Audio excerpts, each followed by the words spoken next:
sebagai kota bisnis tapi juga kota pemerintahan. 2016 saya bilang mendingan dipindahin aja ibu kotanya. IKN ini kan berdampak sama wilayah Bapak nih. Katanya kan enggak jadi. Terus apa kaitannya dengan apa yang mesti Bapak persiapkan? Karena kalau jadi kan banyak yang mesti dipindahin, itu kan urusan Bapak juga kan. Panji, kebetulan saya adalah orang yang dari nol bekerja untuk IKN itu jadi. Pada waktu itu saya bersama dengan Pak Jokowi dan Pak Basuki adalah orang yang survei pertama kali, termasuk ke Kalimantan Tengah, ke Sumatera Selatan, ke Kalimantan Timur, termasuk yang sekarang ini sudah menjadi IKN.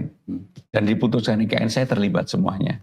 Sehingga kemudian kalau saya kemudian punya ego membuat ini nggak jadi, menurut saya juga nggak benar. Saya termasuk mendorong untuk jadi. Bahkan ketika peralihan pemerintahan dari Pak Jokowi ke Pak Prabowo, saya sudah menyiapkan perpres pada waktu itu. Kalau perpres pada waktu itu ditandatangani oleh Pak Jokowi, maka udah selesai ceritanya. Karena undang-undangnya sudah mengatur, undang-undang nomor 2, perpresnya ditandatangani, udah full pindah. Tetapi kan Pak Jokowi pada waktu itu menyampaikan, udahlah ini biar ditandatangani oleh pemerintah baru. Dan ketika itu perpresnya kita carry over. Tapi sampai hari ini kan belum ditandatangani.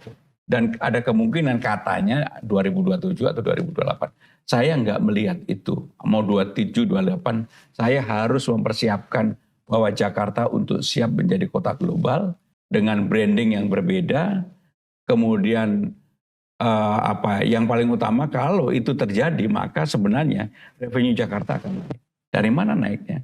Untuk memindahkan pusat perpajakan 10 tahun juga nggak selesai, 15 tahun juga nggak selesai. Tetap pusat perpajakan pasti tetap di Jakarta. Dan itulah yang kemudian menjadi keuntungan karena PP-nya mengatakan sebagai tempat untuk itu kalau dia bukan ibu kota, bagi hasilnya berapa? 5%. Sekarang ini pajak kita berapa sih? Kurang lebih 3.000. Kalau 3.000 5%, 150 triliun. Jadi kalau orang yang misalnya lah untuk ego Jakarta aja berdoanya cepat-cepat pindah karena saya akan dapat lebih gede untuk APBD saya dan itu akan lebih mudah untuk membangun Jakarta dan gedung-gedung yang ditinggalkan akan menjadi milik Jakarta di bahkan Jakarta. Kalau orang berpikirnya begitu kesempatannya banyak, tetapi saya juga menyadari untuk pindah itu konsekuensinya banyak banget. Apalagi sekarang gedung legislatifnya juga belum selesai, yudikatifnya belum selesai, perumahan para menteri juga masih dibangun. Sehingga dengan demikian sebagai pimpinan Jakarta, saya menyiapkan berbagai alternatif. Yang paling penting adalah saya konsentrasi betul untuk Jakarta. Makanya saya bilang sama Panji, untuk bisa melakukan konsentrasi itu tidak boleh tergoda.